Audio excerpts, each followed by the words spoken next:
Number 1. The Shadow on the Trail.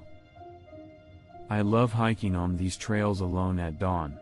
A hauntingly eerie atmosphere pervades a dense, mist-shrouded pine forest, where twisted, gnarled tree trunks stretch towards the sky like skeletal fingers, their branches tangled in a web of dark, foreboding shadows. A narrow, serpentine dirt trail disappears into the fog, beckoning into the heart of the forest, where the air is heavy with an unsettling sense of isolation and foreboding. The early morning light is sickly pale, casting an unnatural, golden glow over the scene, as if the sun itself is hesitant to rise over this forsaken landscape. The atmosphere is heavy with the scent of damp earth and decay, and the silence is oppressive, punctuated only by the distant, mournful hooting of an owl, or the faint rustling of leaves in the faint chilled breeze that stirs the trees. Half an hour later, the unease grew stronger. I rounded a bend, and that's when I saw it. A shadow moved swiftly across the trail ahead. It wasn't human, at least not entirely. Its gait was unnatural, jerking like a puppet on strings. Frozen in place, I watched it disappear into the trees. I turned back, heart pounding, only to hear footsteps behind me. Faster than my own. I ran until my lungs burned. To this day, I never hike the trail alone. Number 2. The Cry in the Canyon. The canyon near my hometown is breathtaking, but locals warned against visiting after dark. Thinking they were just superstitious, I stayed late to photograph the sunset. A foreboding, isolated canyon with steep, rust-colored rock walls that seemed to close in on a narrow, winding walking trail, shrouded in an eerie, misty atmosphere. In the distance, I heard a faint cry echoing through the canyon walls. Then, a small, strange figure emerges from the gloom, its face obscured by a tattered, black hood or mask, adding to the sense of menace and mystery. The figure's slender frame is clad in dark, tattered clothing that seems to blend with the shadows, making it almost invisible except for the unsettling feeling of being watched. The air is heavy with an aura of unease, and the only sound is the soft, crunching of gravel beneath the figure's slow, deliberate footsteps. The sky above is a deep, foreboding gray, with clouds that seem to swirl and twist in every direction, as if reflecting the turmoil that lurks within the canyon's depths.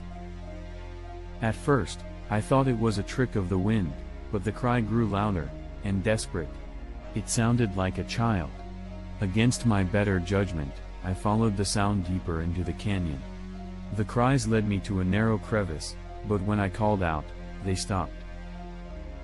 Suddenly, a sharp, icy wind blew past me, and the cries started again, right behind me.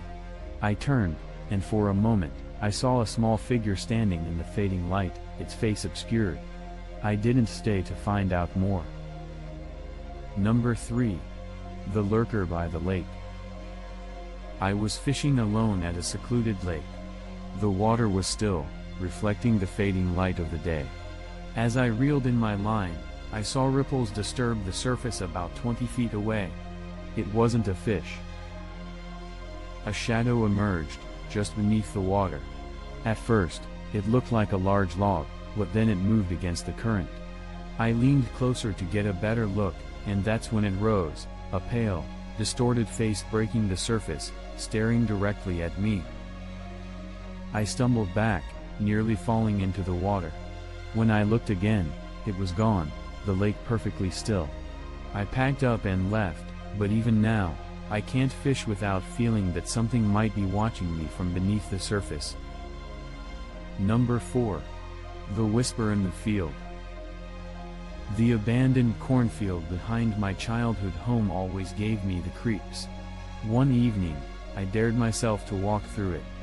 The stalks were tall and dry, rustling in the light breeze. About halfway through, I heard a whisper. It was faint, almost indistinguishable from the wind, but it carried my name. I froze, convinced it was a trick of my ears. Then, it came again, louder this time. The stalks moved unnaturally, parting as if someone, or something, was moving through them. I called out, but there was no response. Panic set in as the whispers grew closer, surrounding me. I ran, not stopping until I reached the edge of the field. When I looked back, the stalks were still, as if nothing had ever moved. Number 5. The Stranger on the Highway. Driving late at night on an empty highway, I spotted a man walking on the shoulder. He was hunched, wearing an old, tattered coat. Feeling uneasy, I kept my eyes on the road, but as I passed him, I felt a strange pull to look in my rearview mirror. He was standing in the middle of the road, staring after me. His face was pale, almost glowing in the moonlight. I sped up, heart racing. Minutes later, I saw him again, walking just ahead. It didn't make sense. I hadn't turned or passed any cars. This time, I didn't look back as I passed him. When I reached my destination, my hands were trembling. I still wonder how he got there, or if he ever left. Number 6. The Silent Watcher. Camping in the Rockies was supposed to be a peaceful getaway. On the second night, as I sat by the dying fire, I felt it, a prickle at the back of my neck, like I was being watched. I scanned the tree line, but it was too dark to see far. Then I noticed something, a pair of faintly glowing eyes reflecting the firelight. They were low to the ground, motionless. I assumed it was an animal until the eyes rose, slowly, as if whatever they belonged to was standing up.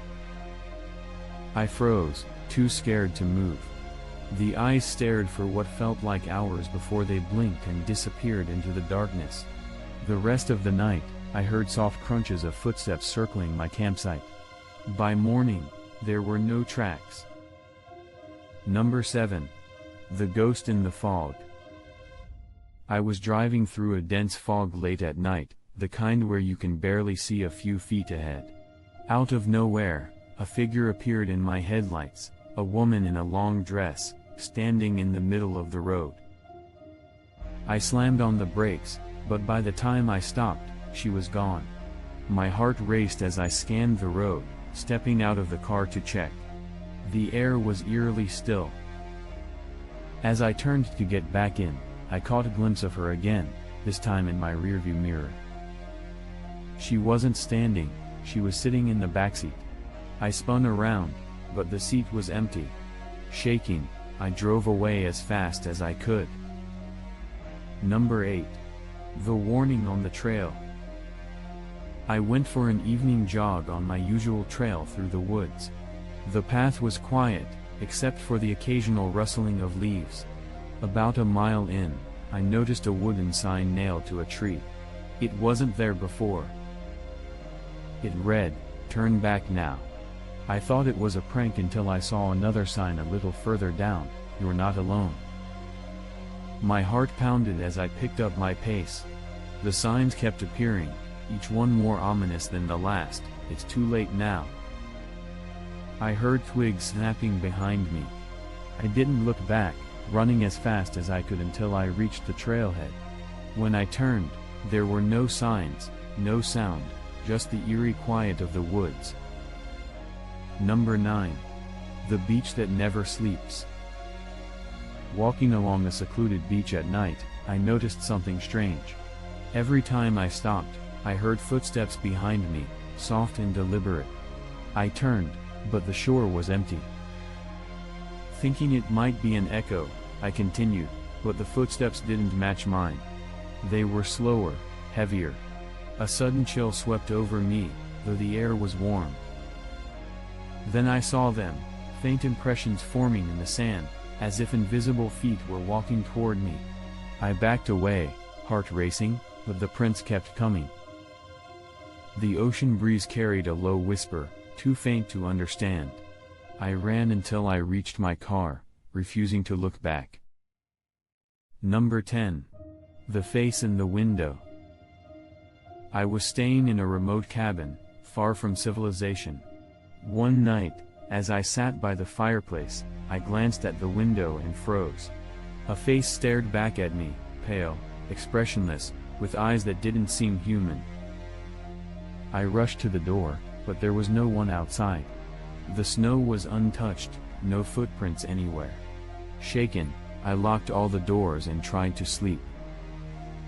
At around 3 a.m., I woke to a soft tapping at the window. Too scared to look, I lay there, heart pounding. The tapping grew louder, more insistent. Finally, I gathered the courage to peek.